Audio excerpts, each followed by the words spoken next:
ఇప్పుడు హంద్రీ నివా సుజల ప్రాజెక్ట్ అనేది అది ఒక కృష్ణా డెల్టా ప్రాజెక్టుది.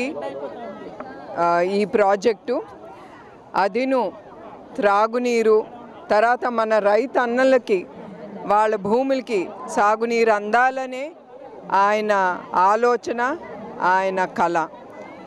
ఈ ప్రాజెక్టు మీ అందరికీ గుర్తు చేయాలి. మన ప్రియతమ నాయకుడు నందమూరి తారక రామారావు గారు ముందల ఈ ప్రాజెక్ట్ని ఆయన అనుకుని ముందుకు తీసుకెళ్లారు. ఎందుకంటే ఈ కృష్ణా జలాలు వేస్ట్ అవ్వకూడదని, ప్రజలకి అందాలనే వాళ్ళు ఇది ఆయన ఆలోచించి ముందుకు తీసుకెళ్లారు.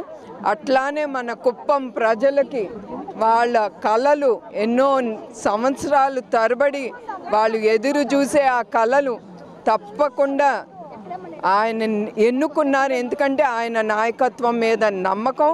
అట్లానే ఆయన కుప్పం ప్రజలు వాళ్ళ కళలు నిజం చేయడానికి ఎన్ని కష్టాలైనా ఆయన ఎదుర్కొని అట్లానే ఈ హంద్రీ నివా కుప్పం ప్రజల కోసం ఆయన తీసుకొచ్చారు.